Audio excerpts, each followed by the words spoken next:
سعودیہ نے جو کہہ دیا، مملکت عربیہ نے جو کہہ دیا، بس وہ پتھر کی لکیریں۔ مدینہ المنورہ کے اندر 30 تھیٹرز بننے کا فیصلہ ہو چکا ہے، ریاض کے اندر تھیٹرز بن چکے ہیں، وہ غلط نہیں کہیں گے۔ یہ مملکت عربیہ سعودیہ کی بات میں کہہ رہا ہوں۔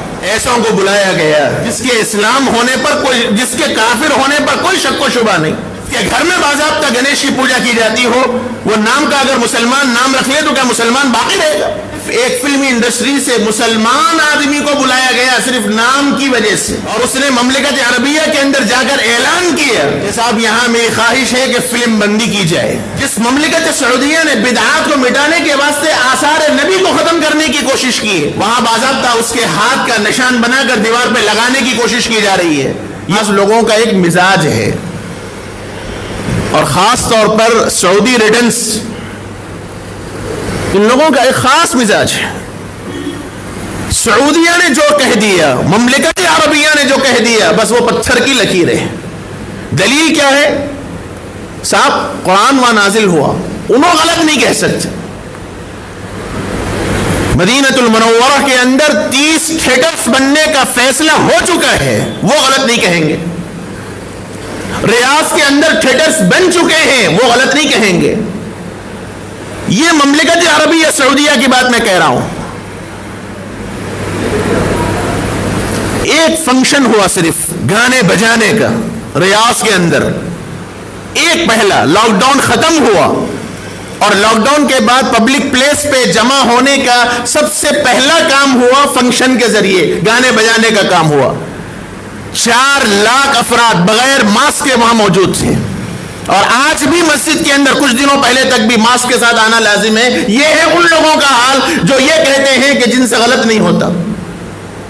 کب تک غلط فہمی میں ہم مبتلا رہیں گے؟ ہمارے واسطے سعودیہ دلیل نہیں ہے، ہمارے واسطے سعودیہ دلیل نہیں ہے، ہمارے واسطے دلیل قرآن اور حدیث ہے۔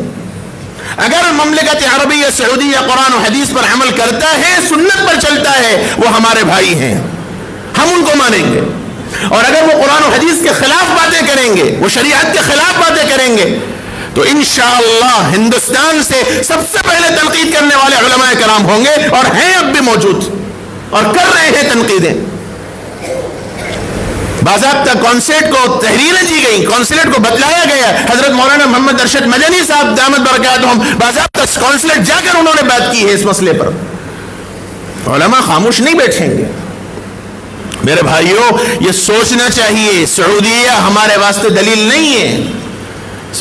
اس وقت سعودیہ جس حال میں جا رہا ہے، وہ سوائے مغرب نوازی کے کچھ اور نہیں کہا جا سکتا، سوائے اسلام دشمنوں کو خوش کرنے کے کوئی اور چیز نہیں کہی جا سکتی۔ اللہ ہی اپنے کرم سے معاف فرما دے، اللہ ہی اپنے کرم سے معاف فرما دے۔ سوچنا چاہیے، جس کے اصولوں پہ یہ بات لکھی گئی تھی کہ یہاں اسلام پر عمل ہوگا، یہاں اسلام کی تعلیمات پر عمل ہوگا، اور اب حال دیکھ لیں۔ ایسوں کو بلایا گیا صرف اسلام کے نام پر، جس کے اسلام ہونے پر جس کے کافر ہونے پر کوئی شک و شبہ نہیں، جس کے گھر میں باضابطہ گنیش کی پوجا کی جاتی ہو، وہ نام کا اگر مسلمان نام رکھ لے تو کیا مسلمان باقی رہے گا؟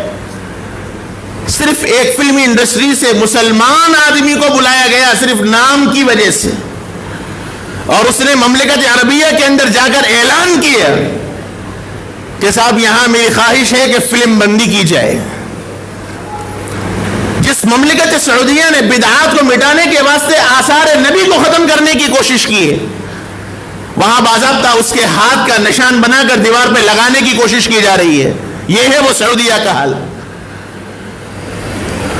باتیں بہت کچھ ہیں کہنے کی، لیکن میں صرف ایک گزارش آپ سے کہہ رہا ہوں، اور خاص طور پر وہ حضرات سے جو سعودیہ کو اپنا سب کچھ مانتے ہیں، میں ان سے ہاتھ جوڑ کے کہتا ہوں، سعودیہ ہمارے لیے دلیل نہیں ہے۔ آپ سعودیہ کی تاریخ پڑھیے، آپ کو اندازہ ہوگا سعودیہ کیا ہے۔ تاریخ پڑھیے پہلے، سعودیہ وجود کہاں سے ہوا، سعودیہ آیا کب سے۔ میں کھولنا نہیں چاہتا، میں بات کرنا نہیں چاہتا آپ کے سامنے، مجھے اس سے کوئی بحث بھی نہیں ہے، وہ کون ہے، کیا ہے، کہاں سے آئے، مجھے اس سے کوئی بحث نہیں کرنی ہے۔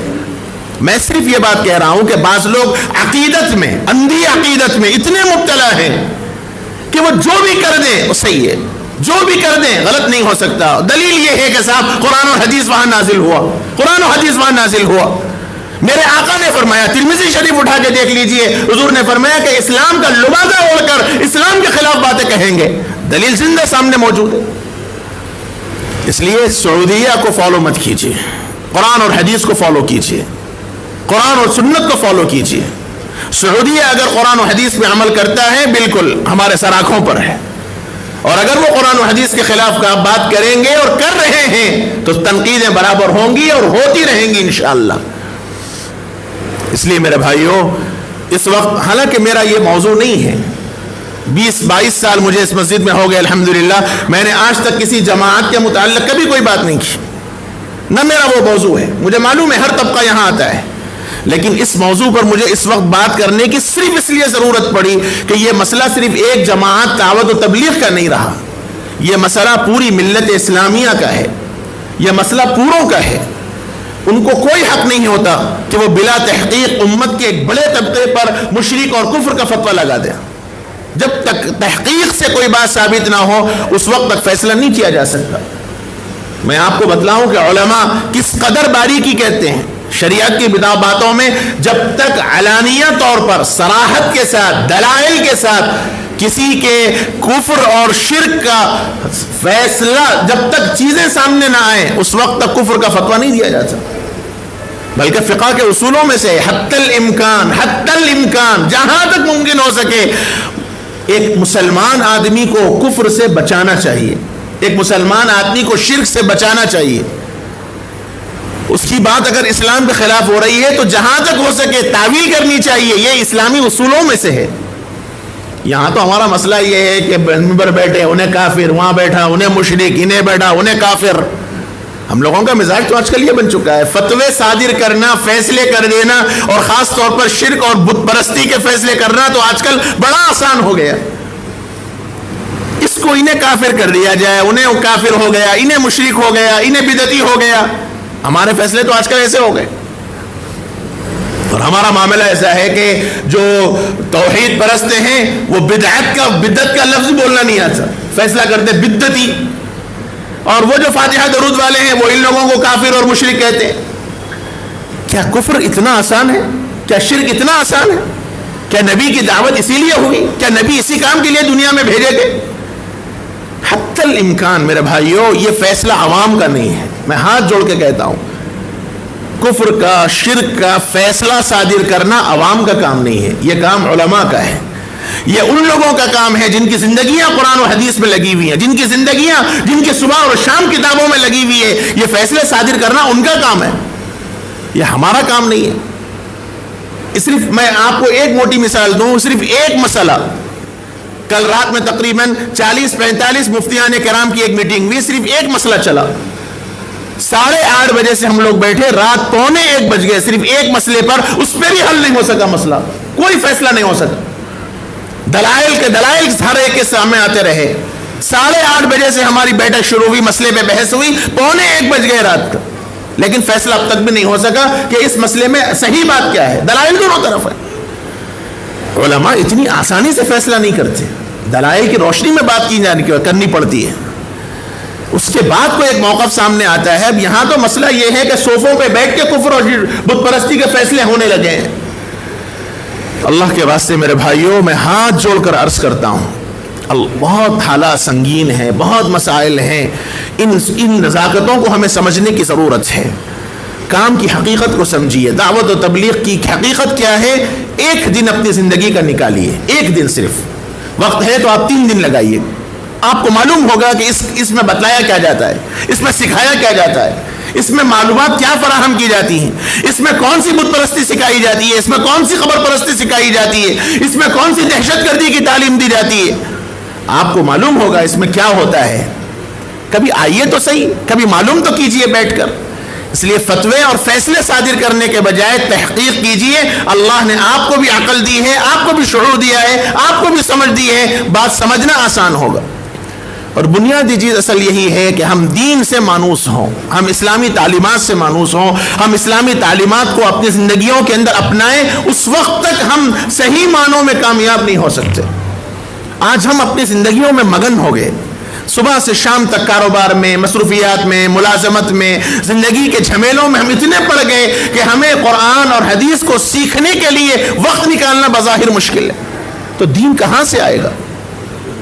اس لیے میرے بھائیوں ضرورت ہے تھوڑا سا وقت نکالیے اپنی زندگی کا، یہ بھی اپنا فرض سمجھیے، جیسے اور کاموں کے واسطے آپ کے پاس وقت ہے، کچھ قرآن اور حدیث کو سیکھنا بھی آپ کی ذمہ داری ہے۔ تھوڑا وقت نکالیے، اپنی مسجد کے علماء کو، اپنی مسجد کے ائمہ کو، اپنی مسجد کے مؤذنین کو آپ پابند کیجئے، ان سے گزارش کیجئے کہ میں اپنے کاروبار سے فارغ ہو کر، میں اپنی مصروفیات سے فارغ ہو کر آدھا گھنٹہ آپ کو دے سکتا ہوں، اللہ کے واسطے، اللہ کے نبی کے واسطے میرے کو آپ دین سکھا دیجئے، آدھے گھنٹے میں میرے کو آپ قرآن سکھا دیجئے، یہ تو فرض ہے، کوشش کیجئے۔ علماء تو گھر گھر جا رہے ہیں، ائمہ اور مؤذنین تو علماء اور حفاظ تو گھر گھر جا جا کر سکھا رہے ہیں۔ اس وقت ہمارے بڑے اکابر علماء ہمیں اس بات کی نصیحت کر رہے ہیں کہ اب تک دین کی خودداری یہ تھی کہ آپ مت جائیے، لوگ آپ کے پاس آئیں تو سکھائیے، لیکن اب ہمارے اکابر علماء یہ کہہ رہے ہیں کہ دین سے بیزاری کا لوگوں کا عالم اب یہ بن گیا کہ اب لوگ آپ کے پاس نہیں آ رہے، نتیجہ یہ کہ اب آپ جائیے۔ اور مثال دے رہے ہیں ابر کی، اب تک کنویں کی مثال تھی کہ کنویں کے پاس پیاسا آئے گا اور جس لوگ پیاس ہوگی وہ کنویں کے پاس جا کے پانی پیے گا۔ اب ہمارے اکابر علماء ہم چھوٹوں کو اس بات کی نصیحت کر رہے ہیں کہ اب آپ ابر بنیے اور ہر گھر گھر جا کر سیراب کیجیے۔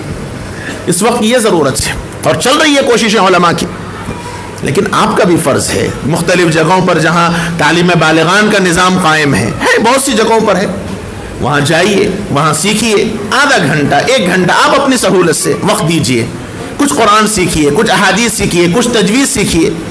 ہم اتنے بڑے ہو جا رہے ہیں، اللہ معاف کرے، مجھے تھوڑی سخت کلامی پہ معافی چاہتا ہوں، قبر پہ پاؤں لٹک رہے ہیں، داڑیاں ہماری سفید ہو چلی ہیں، لیکن ہمیں قرآن تجوید سے پڑھنا نہیں آتا۔ کیا منہ دکھائیں گے اللہ کو؟ کیا منہ دکھائیں گے آقا کو؟ کیا منہ سے ہم شفاعت کے طلبگار ہوں گے اور کیا منہ سے آقا کے حوض کوثر کا پیالہ مانگیں گے؟ میرے بھائیوں کچھ ہمیں بھی تڑپ ہونی چاہیے، کچھ ہمیں بھی ہونا چاہیے، کچھ احساس ہمیں ہونا چاہیے۔ سب سے زیادہ بے احساسی اگر ہمارے اندر ہے تو دین سے متعلق ہے۔ دنیا کا ہر کام میں صحیح کر رہا ہوں، لیکن دین سے متعلق لاپرواہ اور غافل ہوں۔